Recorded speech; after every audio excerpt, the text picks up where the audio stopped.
Hello, everybody. Just before we get into this week's episode, I wanted to put a editor's note right up here at the top. Basically, the file for this week's recording was corrupted. So I did my best to comb through it, edit stuff out, mute stuff, do whatever I could. But if you hear any loud clicks or boops or any edits that sound a little bit more unnatural than usual, just keep in mind we were having some technical difficulties, and this is not usually indicative of the standards we try to bring to the podcast. Thanks for dealing with this. We're going to try on our end to make sure this never happens again. So without further ado, let's get started.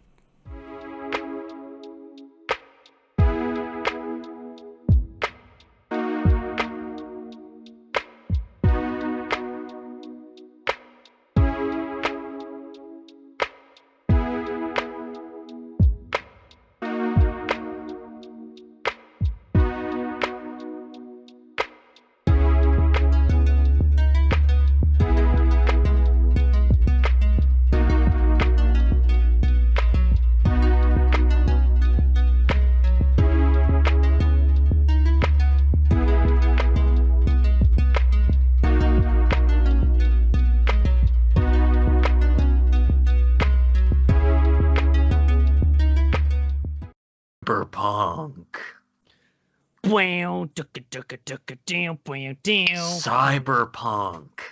Is that a cyberpunk thing? Is it the... No, it's Keanu Reeves on stage where all he said was cyberpunk. No, you're breathtaking. Yeah, he said that, and then he shook his hand a bunch, going like, cyberpunk. I love Keanu Reeves. Even if Johnny Silverhand is like the biggest asshole ever, I do still... He's Keanu. I can't hate him. Yeah, because, you know, as he's being an asshole, you're like, he's not like that. He's not like that. The guy behind that, like, donates all kind of stuff to charity, and he does the hover hand thing so he doesn't risk sexually harassing other people. He's just a cool guy.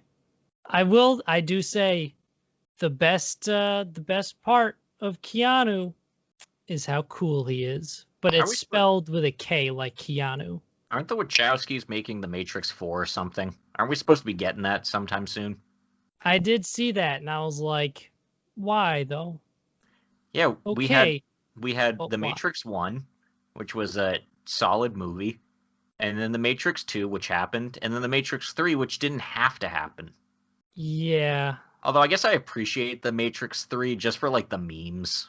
That's true. If you're going to deliver something that's going to be subpar, you might as well make it have a high meme value. I think it only does, though, just because of the time it came out in. Like, if it came out now, it probably would have been glossed over. But, you know, at the time, not all of us were on the internet, so that's what we had. We had The Matrix 3. We had The Matrix 3. Just in our collective conscious. What a cultural shift. Where we... at a previous age, all became meme obsessed with a movie that wasn't very good. Because, like, that's all we had. That's all we had. That's like with the Revenge of the Sith. Yeah. I think Revenge of the Sith benefited from the internet meme value. Like, that was a movie that, looking back at, we were like, this has high meme value. Every frame. Literally every frame. There are still Revenge of the Sith memes that are very popular to this day. I want to write my dissertation on Revenge of the Sith. Do it. I am actually encouraging you to do this. If you do, that will be the most interesting paper your teacher will have read all year. Oh, when we get to interesting things to talk about too, I'm just going to like skip ahead a little bit on our list. This is the protagonist seat. I'm Alex. That's Ian. Yo. It is a gacha game. Assault Lily is a gacha game. We have Gacha but confirmed. but it is not out yet. So it's a Gacha game that isn't even available. Oh my god. It's like pre-advertisement for it. They beefed up that timing so bad. Also, we aren't even going to probably be able to play it because I'm pretty sure that's going to be Japanese only. I can't see that being a global release. Oh, 150%. There's no way that's getting a global release. So, in essence, Assault Lily Bouquet has been a giant waste of time for us. The true Lily Bouquet was just the waste of time. Man, Yeah. I'm thrilled. I'm glad to know this. I'm glad we watched essentially a season-long advertisement for a game we can't play. A game we can't play that I don't think, even if it was available, we would? No, because it probably wouldn't even be very good. Yeah, unless they've just done a terrible job with the story on here. But at the same time, I'm like, it's a gacha game. So this is probably the best that the story is going to get. Oh, definitely. If they can't even make like a somewhat interesting or compelling story for the anime, the gacha game there's no hope. There's no hope. There's so many girls you can tell it's just like, just roll for them. Just roll for them. Just roll for them. Look how cute these characters are. Just roll. Hey. Come on, buy currency. Just dump your money in here. Just roll. I gotta say, the Princess Connect one was actually pretty good. That was basically advertisement for the gacha game, but it only really focused on the core cast of characters, and if it showed other characters, it gave them their own episode. And, like, the story was actually fun in Princess Connect. Yeah, it was like, hey, Konosuba, but more about, like, cooking. Cooking Suba. Kuko Suba. Nope. Basically. That's not a good one. Go with the first one, not the second. But yeah, gacha game, good gacha game anime versus bad gacha game anime. Exactly. If you want to watch a gacha game anime, just watch Ari Connect, fucking the Princess Connect. Just watch that one.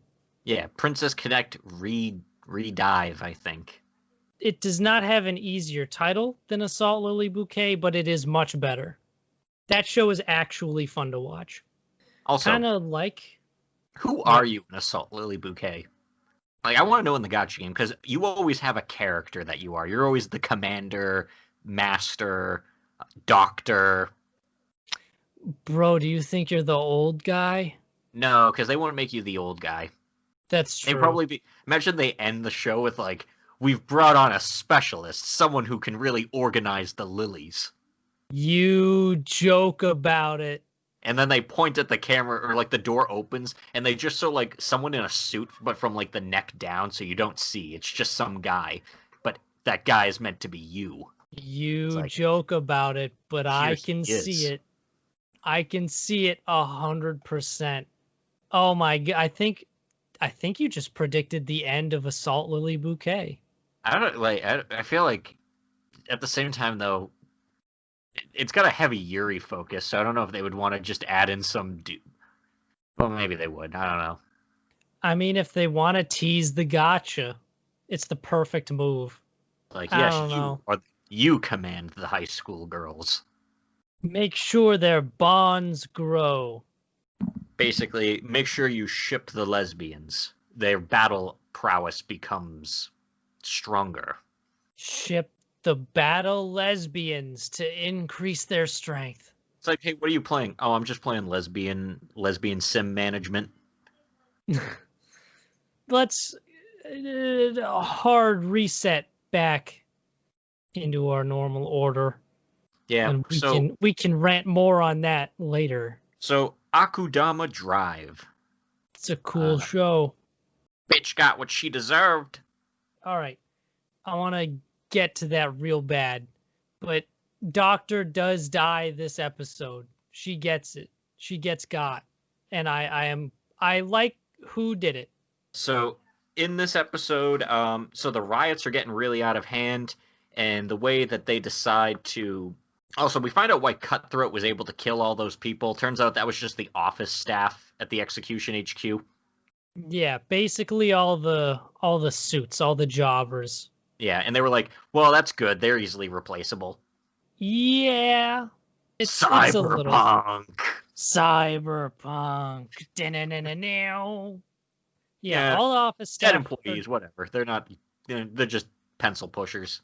No one cares about the pencil pushers. But Judi Dench is like, how do we stop the rioters? Yeah, Judi Dench. That's how I picture. Like, I look If at it was a her live and I'm action, like, that's who would have her probably be played by. So I see what you're saying. literally, this lady looks like Judi Dench. But Yeah, Judi Dench decides that the best way to stop the riots is to just label all of the rioters Akudama and then start killing everyone. Yeah, she pulls a full Donald Trump and has all of the all the protesters labeled as criminals. Because some of them aren't even rioting; they're just there. Yeah. And then after she has her guards basically go, they're like, "Oh man, I just got this uniform cleaned." Expensive. And then after you just see them jump down with their lightsabers, and you just see blood and just hear people screaming, and I'm like, "Yo, they just massacred an entire crowd of civvies." And there are more executioners around the city doing the exact same thing. Yeah, so they're just running around outside, just cutting people down. So that's one problem solved. Meanwhile, we get back to... do we jump right back in at the Shinkansen station? So Courier and Swindler and Sister are traveling there, and at first they get stopped by the barricade being like, "We're only allowing citizens past this point." And they're like, "Man, what do we do?" But then all of a sudden the robots start going like, "Citizen blank blank blank blank blank blank blank" for their numbers and stuff. "You are now labeled as Akudama." And they're all like, "Wait, I'm not an Akudama." And they start getting dragged away by the robots. And then they're like, "Oh, cool, just go through here now." That's one problem that took care of itself. Thanks, Judi Dench. And yeah, so then after they go to the Shinkansen station and they have a standoff with Eye Patch Girl and Nervous Guy, her new assistant. She got kind of a shitty one. Yeah, he's not a great partner. He's like in the place shaking, like trembling, like, "Akudama." And she's like, "Listen, you just guard the kid. I'll do the fighting. You sit here and let me take care of the actual battle, because you kind of suck." Because they're about to transfer the boy onto the Shinkansen, but then Doctor shows up. And she's like, yeah, along with Hoodlum. And she's like, oh yeah, she walks up to the Nervous Guy, and I already know, I'm like, yo, you shouldn't let this lady get near you. She's like a spider. Yeah, she's gonna fucking kill you, dude. But yeah, she walks up to him and she goes, "Oh, yeah, I'm not an Akudama, so if you kill me, you're the Akudama. I'm just a regular citizen." And then she sticks a needle through the guy's heart attached to a string. And she's like, "Oh, yeah, so if you do anything to me, I'll pull this out and that'll kill you." So here's how this is gonna go, because now I have all the cards in my hand. Yep, and Hoodlum comes up and holds up a scalpel to Swindler's neck. And she's like, yeah, he's a good boy and listens to me now. And I told him exactly how to cut, which artery is it? The carotid artery. Yeah. It's the one in your neck. Your jugular. For those who don't know. Is the carotid artery and the jugular vein the same thing? No.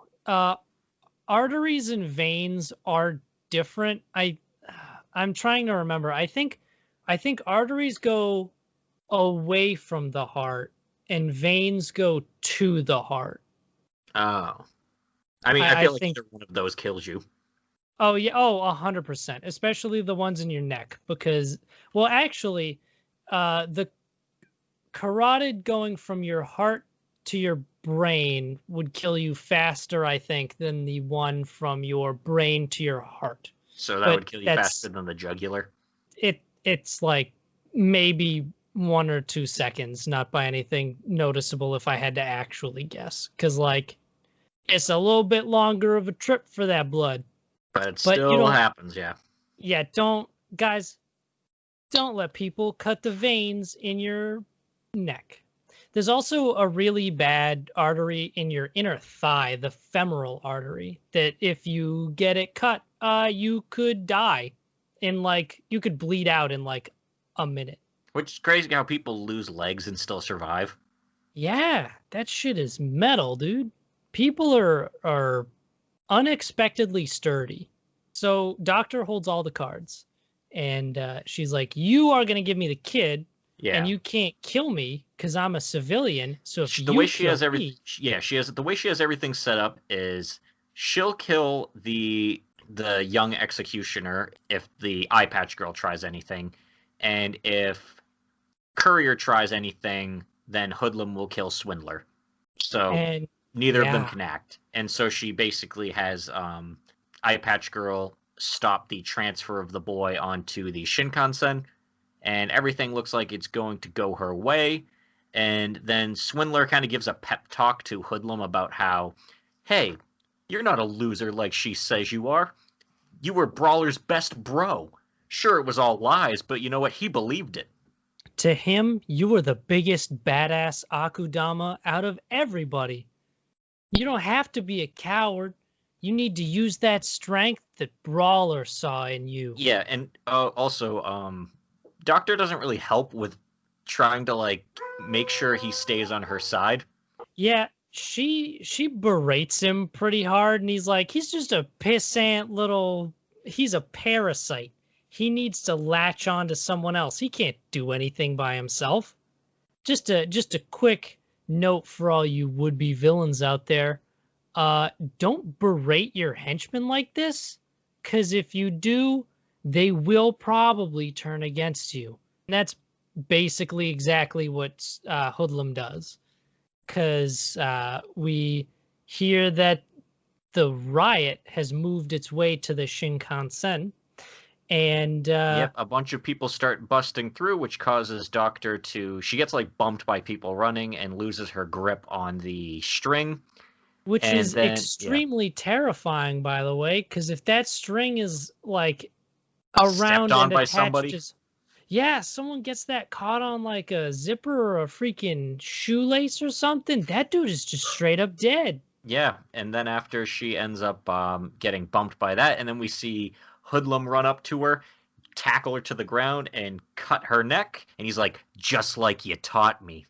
And But then then, yeah, she turns around and she stabs him in the throat too. well, she's on the ground, so she just kind of lifts up her hand with one of her scalpels and cuts his throat. Yeah. You'd think But he'd like, I don't know, like pin her arms or something.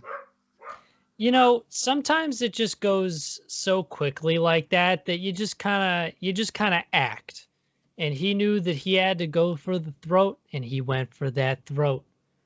But unfortunately, it cost him his own life. So this episode, we actually lose two people. We lose, well, I won't say we lost Doctor, because fuck that bitch. She was the bad guy Yeah, she all became a along. villain.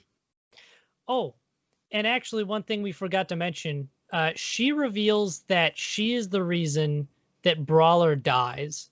Because basically, she tells Hoodlum that Yeah, she she, didn't like that her drugs had no effect on him because she's like, yeah, "Oh, I don't like people that I can't control."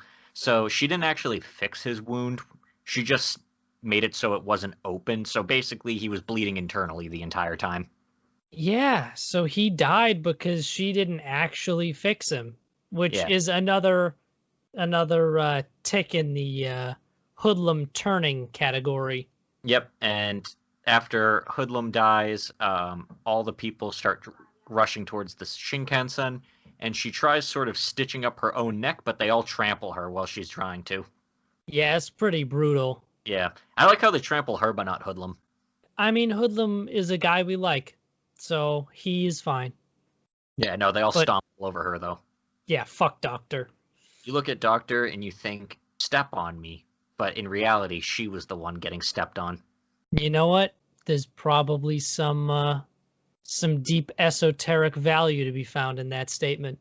But yeah, so pretty much the only Akudama left are Swindler, Courier, and probably Hacker.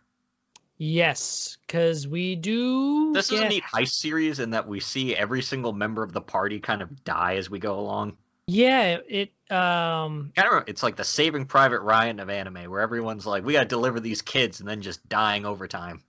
yeah, that's a thing that happens a lot in like final heist movie situations where it's like we gotta Or like a mission get to to, like get someone to somewhere. yeah, it's some real Ah, fuck. What's And that Hack comes movie? back next week because the next episode, he like narrates over it about like like you can tell it's him because it's terminology of like game or game start or the greatest game. Yeah, it's time for the game to start. It's like, yo, Did that's you know he was a Hacker. gamer? Everyone loves Hacker. We knew it. We knew he was gonna come back. Mm. I still feel like with the way this series is working out, I don't think we're done with the deaths. No, I'm inclined to believe that Hacker is probably gonna die. Yeah, I even think Courier is gonna die. I think so too. In these past couple of fights, he's been pretty useless. I also noticed opening theme of the show, they have like a flash of like all the characters, and you can kind of see them like it's just only recently like stood out to me, but I think you can kind of like get a preview of all of their deaths or something. I'll Because have to go back and look closer. the one of Doctor just shows her lying on the ground like with blood all around her, like she's been trampled or something, and I'm like, huh. I could see it. I'll have to go back and look at that because you never know. People like to do that. They like to put Yeah. little hints and stuff into the OPs. Because yeah, maybe everyone dies. Maybe everyone dies. That would be, you know what? I would applaud that. Cyberpunk. Cyberpunk, grim, dark reality. I would applaud a bold choice like that. Let's Now, lighten things up. yep, Let's wandering which the journey of Elena. let's talk about a horny nuke.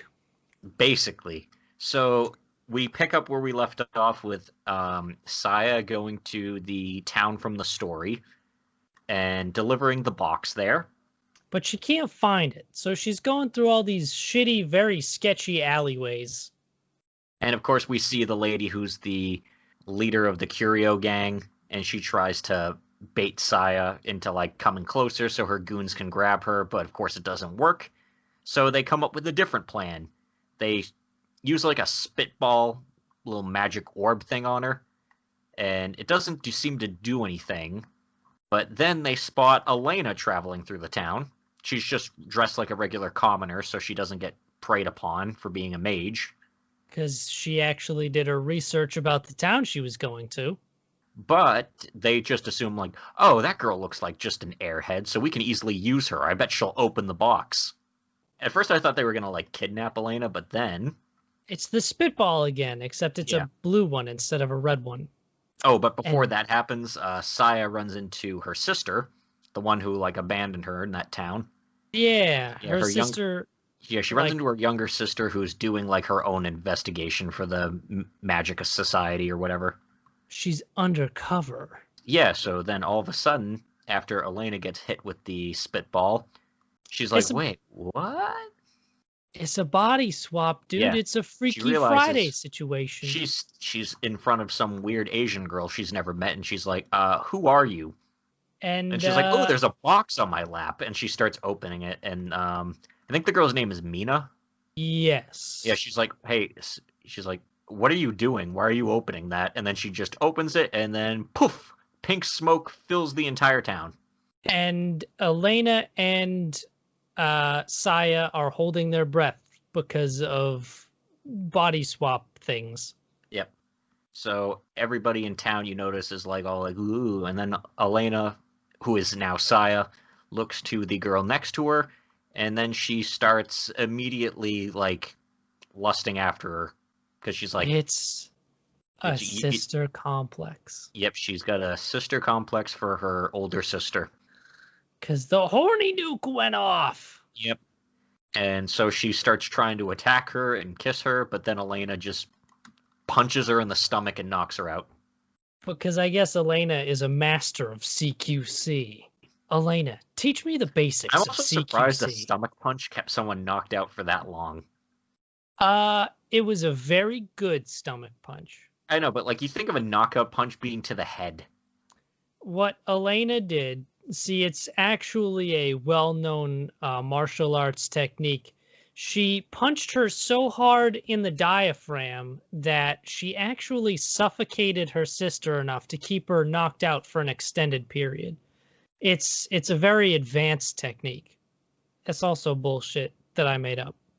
Yeah, but she ends up going off on her own, and then she sees someone that looks a lot like her, and then they run into each other, and then they realize what's going on. Oh, they swapped bodies. It's Freaky Friday, motherfuckers. But of course, Saya's fine with it because Saya's obsessed with Elena. And Saya keeps getting creepy about her/Elena's reflection in the mirror in the window. She starts like licking it. I did laugh when she started licking the reflection in the mirror in the window because I was like, bro, that's excessive. What do you hope to gain? But everything kind of gets resolved pretty quickly because they go and they capture the guys who are trying to loot the place. Also, I find it hilarious how they're like, I wonder what's going on. And then immediately some dude in the gang starts expositing everything. Just shouting the He's like, gang's ha ha plan. ha, everything has worked out. We swapped those witches' body, or those girls' bodies, so one would open the box, and after the box was opened, it would fill the entire town with this smoke that inhibits their cognitive functions, allowing us to go and rob all the stores. I think my favorite part about that is like, I forget who it was specifically, but one of the two girls is like, maybe they swapped our bodies so that they knew one of us would open the box. And then the other one says, nah, that's way too sloppy of a plan. That's crazy. And then immediately they run into this dude shouting exposition into the street. Yep. And then they summon their wands and beat them anyway. I thought there'd be like an issue where it's like, oh man, I don't know how to like do magic in your body, but I guess it's uniform enough where they're just like, there you go, it's fine. Yeah, thank God. No Yep, issues there. So they capture them and they're like, tell us where your boss is. They find the boss and they beat the boss pretty much instantly. I don't even think they do it on screen. It does They just show up and they've already got her like captured. And they ask how long it will take them, and apparently they're stuck like it'll probably wear off in like a day, the spell. And she's like, but you guys think you beat us? Ha! I have more men than just the one you stopped. They're probably causing chaos all over the city as we speak. No, they aren't. And then Sheila and Fran show up, and they're like, nope, we captured all of them. It is over. It's solved. Sheila and Fran keep talking in this scene because we know they've been through this before, but now this is dialogue to let Elena know that they've been through this before so that Elena can kind of figure out what's going on. And now she realizes, oh, they're the girls from the story. That means their teacher was Nikkei. And that means Nikkei. She kind of skirts around. Elena skirts around. She realizes that part, but I don't. But she kind of has an inkling that it might be her mom, but doesn't, say anything. Because when she's talking to Fran later, she kind of skirts around all the stuff like that because she says that once she makes the big realization, she feels like her journey will be over, and she doesn't want it to be over just yet. Yeah. But Fran's like, make sure you come visit though. And they kind of they wrapped up everything mostly off screen. And they wake the sister up, and the sister the next day they're at like the cafe together, and the sister is basically like, she views Elena as a rival now. Yeah, and they're like, why'd you abandon your sister in the city of mages? Turns out Sheila was Sheila's behind fault. it because Sheila was training both of them. Because she's like, hey, Saya's too dependent on other people, so we needed to give her some alone time. And we all know how well that turned out. Yep. But yeah, that's this episode in a nutshell. I enjoy it. I enjoy watching these misadventures. It had almost like a feeling of a last episode, but I don't think it is, just because episode 11 is kind of a weird one to end on.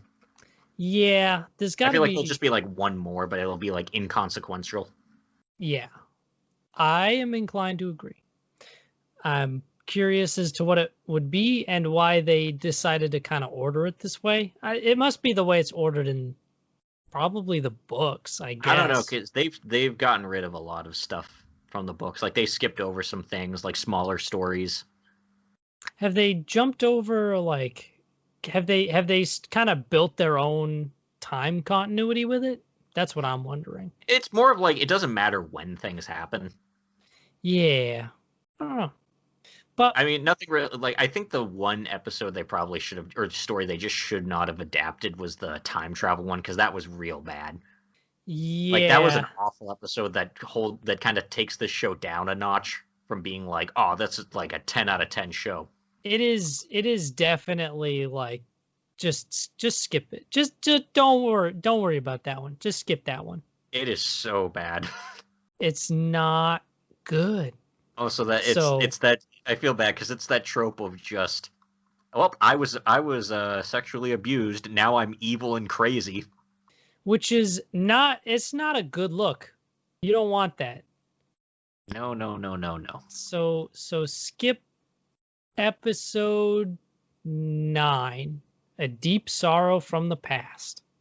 Let's all pretend that never happened. Yep. I'm gonna go through the rest of the light novels. I'll let you know if I read it and it's done better, but somehow I doubt it.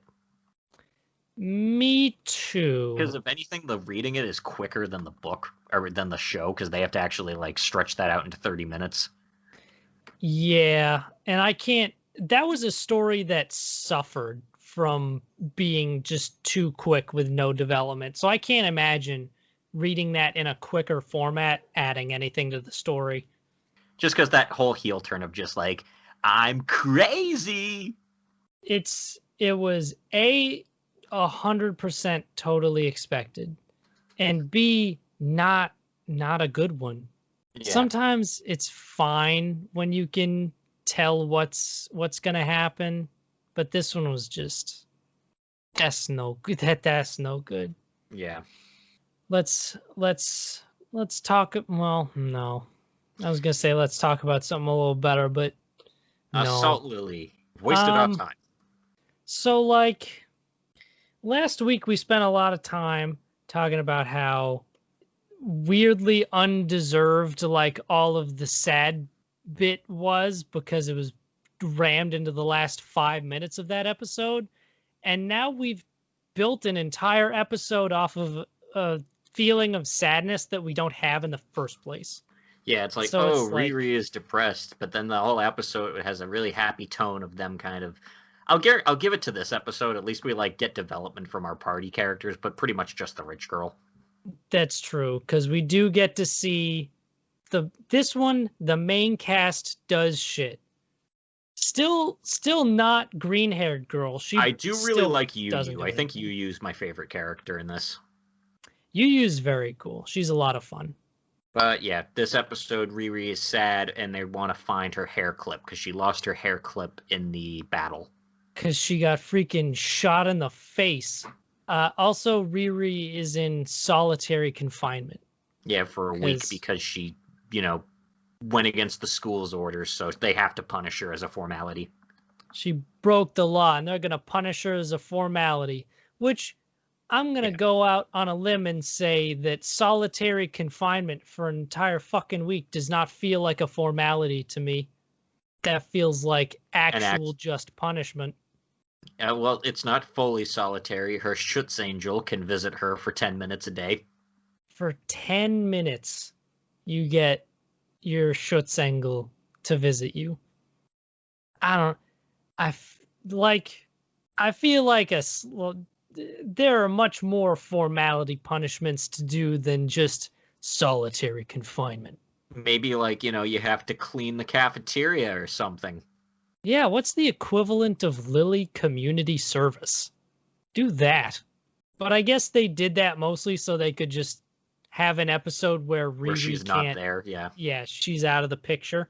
But yeah, so they all try to work together to use their special skills to see if they can try to find it because it's in the ocean. I kind of like that part. I thought it was kind of interesting watching them be like, all right, we have all these different weird powers. Let's see how we can combine them. Because they got the shipper girl, her ability, she has Hawk's Eye, so she can see really well. And then they have the girl use her phase transcendent thing, which amplifies your magic to try to make her see better. But instead, it's too good. She basically gets a satellite view. Yeah, her vision zooms out into space, and she can see the entire Earth. So they just spread that out. Yeah, so they keep trying different combos every day. Yeah. And meanwhile, we get hints that rich girl is I think her like name's Kaide. she's doing something behind the scenes. We don't learn. I I mean, we basically figured, can, I'm like, she's making a new one. yeah, we can tell what it is, but we don't get full confirmation until like 3/4 of the way through when we see her in the crafting workshop. They finally get everybody involved. Like everybody wants to help out, Yeah, because they're all the best of friends, even and they though all most of use these their powers together, and they find it. they find it. And Kaide is like, girl who can run on things, green haired girl, you're finally gonna step up and do Yeah, something. she jumps on her shoulders and basically forces her. She's like, "Go, my steed!" Yeah, that was kind of funny. And But then yep, Kaide they get gets it back. the thing, and they bring it back, and Riri gets out of her fucking prison sentence. Yep, and And she's like, it's, "Why is everybody here?" And they're like, "We got you something. Here, look what we found." And she's like, "Oh, was there a sale or something?" yeah, where'd you find this on sale? And everyone's like, what? Like, yeah, the one my dad bought me has like a scratch on it. Yeah, this isn't mine. And they're like, what's going on? And then Kaede reveals that she made it and she found the original one like on day 2 of training, but it was completely destroyed. And she's like, well, that would only just bring back sad memories if all she had was the destroyed one. So she secretly made a new one, went to the beach early, hid it there in the water, so then the rest of them would find it there. And she thinks everyone's going to be mad at her at first, but then everyone's like, you all right. I don't fully understand why she had to keep it secret. Actually, no, I do know why she had to keep it secret. So that they could have an episode. Exactly. Because if she doesn't, this episode goes by in like 5 minutes. Yep. And then after everyone thanks Kaede, and then Yu does, as she's like, I'm thanking you as her Schutz Angel. And then she's like, oh, are you basically saying that you want to like challenge me for Riri, or that you're not going to let me have Riri? And she's like, that's exactly what I am saying. And you know what? Kaide's already lost. Yeah, everyone's like, yeah, you basically lose. You can't beat the Schutz Angel Shield relationship. You can't beat her. I like how earlier in the episode they're talking about everyone's powers, and basically everyone has perception powers, and they're like, wow, everyone's really gonna help out. And Yu is just like, my power just makes me rampage like an idiot. And they're like, no, you can still help. No, it's fine. Don't worry. What's her ability called? Is it like Twilight Trancer or something? It's called Lunatic Trancer. Yeah, Lunatic Trancer. It's a rhythm game stage.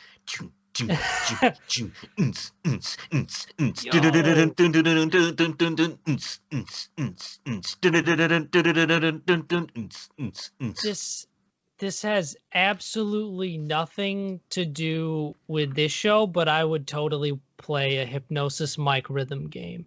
That's a show that's also airing that I'm watching this season. It's about rap battles.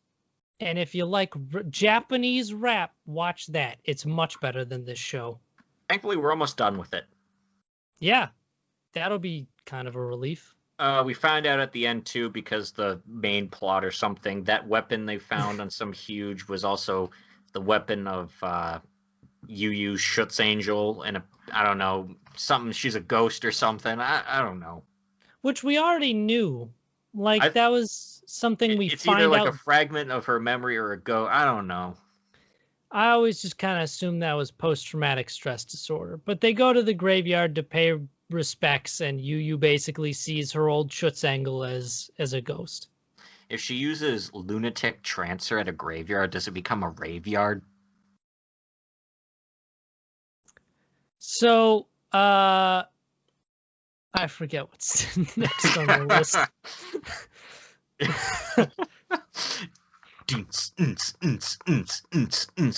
Next up is The Day I Became a God. Oh, yeah. So, yeah, we're still moving forward with that plot. If they wanted you to cry last week, you were an idiot. Yeah. So, Hacker Boy goes to their school now. Yeah, he spends like a long time getting to know the main group after. He basically becomes friends with them and hangs out for a couple of months with them. Yeah, because he tries to get him to do different stuff, and I didn't figure this out because I wasn't really paying all that much attention. But eventually, I kind of figured out like, hey, these are all the things that they did with fuck Hina. Ina. I wanted to say Hana, but I knew that wasn't right. Yeah, so he keeps asking him to do all the same things, and then every time you see someone else suggest it instead of him, instead of Yuta, he always looks kind of disappointed, like, huh. Yeah, towards the end of the year, they're all meeting, and he's like, if he is done with this shit. He's like, fuck this, I'm out. I didn't think you could be that stupid. Why would you honestly think that someone of my caliber would just randomly come up and start hanging out with you guys? And Use then your after he fucking finally puts together, noggins. he's like, wait a second, he was doing all the stuff we did with Hina. Oh. I've solved the mystery. And then he runs up to him and he's just like, wait a second, you're the guy who took away Hina's god powers. You killed the god that lied within Hina. And he basically tells him, like, yep, and do you want to talk privately? And he tells him, if I gave you the opportunity to go see her again, would you? Naturally, the answer is a resounding yes. If you expected anything different, then Yeah. you're silly. You're a silly Billy. And he basically is like, all right, just make sure you, like, pack your things because you're going to be away for a while. And he goes home and he's like, Mom, I'm leaving for a couple of days. And naturally, because his mom is the most chill with weird shit, she's like, yeah, all right. I guess Every that's young something man's boys gotta. do. That's just something boys do. I'm pretty sure I have my own car and my own job and my own income. I'm pretty sure if I came home one day and was like, Mom, I'm going to be gone for like 3 weeks, she would give a little bit more resistance than just, oh, yeah, you go have fun. Because that's a weird thing to just come home and say. But whatever, Yeah, the he plot. gets like 2 weeks. But yeah, he goes with Hacker Boy and Hacker Boy's bodyguard, and they drive upstate or something. I don't know, to like some snowy mountain area. Because they have hidden Hina away in a sanatorium up in the mountains. Yep. Sanitarium. And he gets a card from the Hacker Boy, who's like, "Yeah, this is basically you get like 2 weeks here. This is basically my way of atoning." It's essentially he falsified an identity for him, so Yep. he can keep going there for 2 weeks undercover, so he can see Hina. Yep. And so he goes inside, and one of the staff ladies brings him in, and and she immediately says, like, all right, don't do anything to startle her now. And she opens the door, and he sees her, and he's like, immediately shouts, Hina! At the top of his lungs, and And she's she's like, like, what did I dude, just say? let's rewind to 5 seconds ago. What was the first fucking thing I said to you before I opened this door? But he goes over and she speaks all softly to her because at this point I thought Hina was straight up brain dead Yeah, I on thought that she was a bed. vegetable. But yeah, so you walk in, she has like a 1,000-yard stare, like no life in her eyes, and she's just laying there. Her hair's wicked short because Yep. as we learn in a couple minutes, they shaved her head for the Because I cranial thought it was like a surgery. muscular degenerative disorder. But yeah, so he comes in and he goes and sits down or kneels down next to her, and he's like, "Hey, I see you cut your hair and stuff. It looks really short." And then the lady explains, like, yeah, when she came in, she was completely bald after the cranial surgery they did on her, so it's only just started growing back to the point where she looks like a girl. And then he Damn. goes to touch her, and then she immediately freaks out and recoils, and I'm like, oh, she can move. Yeah, that caught me a little off guard. But the nurse explains that Hina is afraid of pretty much all men. Yep. So she takes her to like she kind of comforts her for a minute, and he's about to leave and stuff, and she explains the situation, and then he's like, "Wait, all those people took Hina away, and now she's too scared to even talk to me." And then he shouts at the top of his lungs, "I can't accept Again, this!" And then scares her, and she's like, "Maybe you should call it a day." hey bro, I know you've got the qualifications, but you're acting real sus. Let's take a break for now. He wants to take her home. And she's like, you And technically have the qualifications for that, but, you know. I will only let you do that if she will willingly go as well. So we're going to get a 2-week period of basically the next couple of episodes, him trying to reconnect with her. Yeah. And at this point, it is doubtful if she even like knows or remembers him. Yeah, because they took her supercomputer. They took the supercomputer. I didn't know it was like a neurological thing, though. They made it sound like it was literally just muscles. Yeah. You just remember, but just be all like, I can't move well. Maybe they fucked her up a whole bunch with the brain surgery. Yeah, maybe they really weren't gentle yanking that out. Yeah, because we don't know the entire mechanics of that, so maybe that messed her up real bad. But yeah, that's where this is gonna wrap up. So I think the final surprise, it's actually a happy ending, is she's gonna recognize him at the end. That's probably where we're going. I don't know how I feel about that. If that is the case, I suppose I shouldn't try to predict it too hard. Yeah. But we'll see. Hey, Fire Force, the last episode. Let's talk about the last episode ever of Fire Force. No, don't say ever, because that means no season 3. Honestly, the way they set it up, they might get. I don't know. They might get one. I hope they do. It was me too. This was a good season. It was a really good season. This show freaking ship-shaped up. So this whole episode is primarily them training with Benimaru, and it's just awesome because Benimaru is awesome, and we get to see him do just martial arts.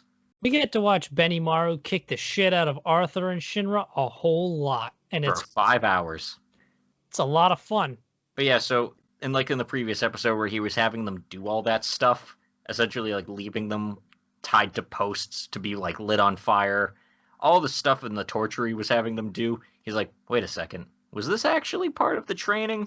I don't know if I remember that. I don't know. It's got to be worth something. Conroe put me through that when I started, so it's probably important. This does not sit well with Arthur and Shinra. So then they start coming after him, trying to attack him. He's like, oh, that's good. I can feel you guys' bloodlust. He's like, you're actually trying to kill me. That's good. Man, stuff like that is why I like Benimaru. Hey, you guys are actually trying to kill me. Good job! But then after he starts kicking the shit out of them, they can't even land a hit on him. Because, of course, he's Benimaru. Eventually, they're past their limits. They are going to start getting tephrosis if they keep fighting the way they are. But then Shinra starts having like an internal moment. Shinra snaps a little bit. He starts getting we'll call it hysterical strength. And they unlock like the Press of Death is what it's called. Yeah. And actually it's a good looking sequence. I feel like this is another one of those moments in this show where the skills of the art team really shines, because this looks good. Yeah, they got like blue fire. It's cool. We also, however, see that the princess goes to talk to Conroe, and she's like, since they're coming after you, who else are they gonna come after? They have him get looked at by the doctor lady of the 6th. Yeah. And she's like, it's weird. Your flame isn't any more special than anyone else's flame, even though you had an outer link. What does this mean? And then we find that the captain of the 4th, the masochistic old man, is ambushed by a white-clad and killed by them. Because the white-clad are sending destroyers after people with stigmata. Yep, so they're trying to kill everybody who's seen the world of Adela. And Arthur, actually, one of the things that, or not Arthur, Shinra, one of the things that helps him with his super hysterical strength Press of Death shit is that when he Adola links, he sees the captain of the 4th being killed. And he's like, that's what death is? I don't ever want to experience that. And then they all come out of the thing, and Benimaru's like, hey, congratulations, guys. And then, Shinra's got his smile on. He's like, what's wrong? And he's like, Captain, I think his name is Hagakure. Like, Captain Hagakure is dead.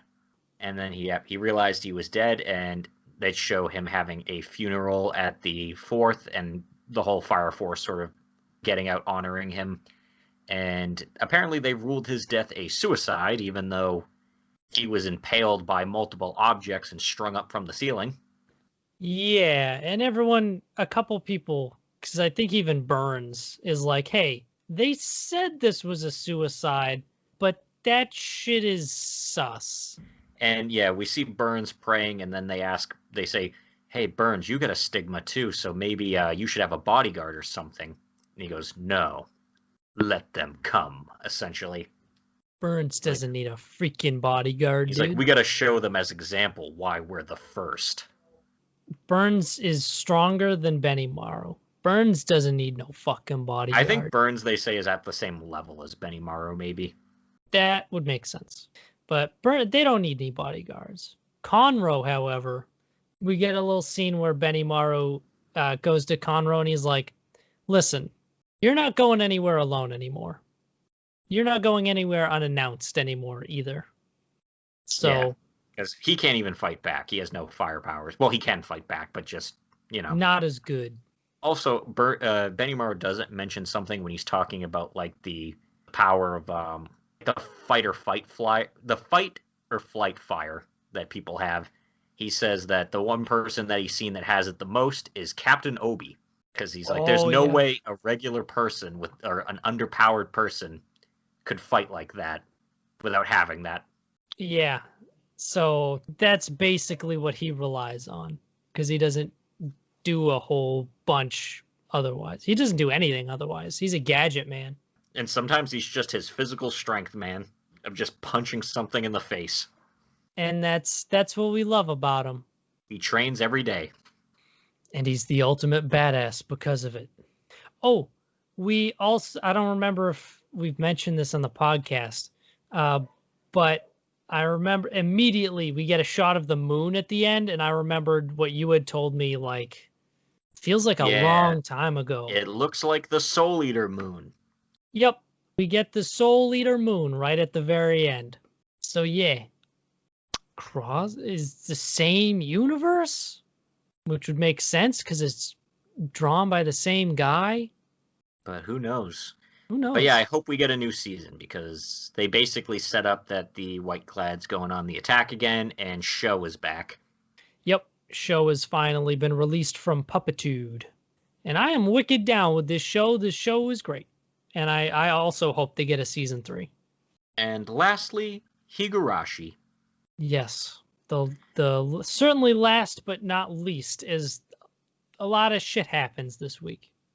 So everyone starts to realize shit with Satoko is real bad, considering her freak out last week, because they just come back into that where after she vomited on the floor and she starts crying in the corner. And then the teacher comes back in and she's like, what's going on? And then Satoko gets back up and she does the whole, ho, ho, ho, it was an elaborate ruse. 'Twas merely an act. Which no one believes. Everyone is like, I'm going to have to drop a doubt on that one there, hombre. And everyone's real pissed off about this, thinking about what to do. And Shion's like, well, we got to go and just kill the bastard. And Keiichi's thinking about that, but then flashbacks to that moment in the previous timeline where he did kill Teppei. And he's like, no, if you do that, you're just going to regret it. And also, Satoko's not going to be happy that you had to kill someone for her. And we get a very good shot of Rika's, like, clearly surprised expression, because she's like, wait a second, we're going off the books. We're going off the freaking rails. Because Keiichi's always the one that sort of surprises her when he ends up like smashing fate. So that's why she's like, wait a second, we can do this. Yeah. And he convinces Shion not to, and so they go to the child welfare center and they're like, we'll look at it. But of course, that's not enough. So then they go and they get the entire class to go, and the teacher included. Because we also get the most Rika using, I'll call it future Rika voice, or I just older call it the Rika Birkenstall voice. Yeah, Birkenstall voice. she does that a lot because she steps in between Shion and Keiichi, and she uses Birkenstall voice. She's like, "Nah, dude, this is the fucking way we got to do it. I believe in Keiichi." She actually goes up to the teacher and talks to the teacher in Birkenstall voice outside of the classroom, and I'm like, "Dude, how do you not stop for a moment and be like, that's a weird thing for the student Yeah, to just instead of like her regular Nano deso nippan. Yeah, it is not cutesy at all. It is very like adult and serious. But I guess no one thinks that's weird because she does it a couple times this episode and no one seems to bat an eye. But they keep it up, and then after at the end of this episode, they still they go see it with the entire class, but they don't get where they want to be, but they actually get to see a chairman of the board there, so it's starting to become more and more, and then they decide, hey, we can't give up. Let's talk to everybody in town we know. Yeah, because Keiichi gets a little discouraged after the first meeting, but Rika actually is the one who's like, hey, man, don't let yourself get all down. You said you'd smash through fate, so I believe you. So I don't believe you when you say that you'll give up. And that picks him up. And of course, this is a monologue delivered in Birkenstall voice, and no one's like, hey, that's weird that Rika suddenly talks like that. Instead, everyone's like, yeah! They do end up, at the end of the episode, they have everybody, and all the classmates are like, we're going to go tell everybody we know, we're going to try to get everybody, and Rika's just like, this is it. This is how we smash fate. And then this world might seem like it's devoid of hope, but there is still hope in this world. And I'm like, holy shit, she's actually just straight up talking about the timelines. And then I'm like, but we still got another episode, so you know it's going to all fall apart next episode. I'm thinking everything goes angry mob because they all kill Teppei. Yeah, he gets damn workered. That's what I'm thinking, dude. Because at one point, I forget who it is, but someone compares them talking to the child welfare people to the dam project. Yeah. But then we see a weird scene at the end of they're like, hey, nothing can stop us now. And then you see Oishi walking through Hinamizawa. Yeah, what's his game? Yeah. What's going on with that guy? I don't know. What's his end game right now? I'm not sure, but I'm curious. So, and you know what? I'm looking forward to seeing this arc's resolution. I want to know how everything pans out. And that's our lineup. That's what we got for you this week. We got some good, we got some not good, we got some really not good. But season's wrapping up. Be sure, because we're in the home stretch, be sure to follow us everywhere, because every season we have our awards ceremony. Yep, we'll be coming to the end, and watch this be a pretty expected award. It's you're gonna know who's getting what. You know what shows aren't winning much. Oh yeah, easily. If you want to get updates, if you're watching on YouTube and you want to get updates on when we go live, subscribe to the channel. Make sure that your notifications are turned on. Otherwise, you won't get much of anything. If you're listening on other pod platforms, I would encourage you to subscribe, follow, whatever the appropriate action for those is as well. If you want to receive updates on other social media, we are there. Facebook and Twitter at Protagonist Seat on both, making it super easy. As always, our amazing OP song was created specifically for us by the delightful Popskyy. Will post his. It is ours alone. It is ours alone. No one else can use it. We could copyright strike someone for it. You know what? We actually could. But we never would, because that's shitty. It's a shitty everything thing. Everything should be fair use. It's a shitty thing to do, and I like the song, and I would be personally kind of excited to see it used in something else. But post his information in the description below. I would encourage you to check him out. He's got a lot of cool stuff. And I believe that's everything. Once again, I say to you all, class dismissed. See ya. Really bringing out the energy for that one.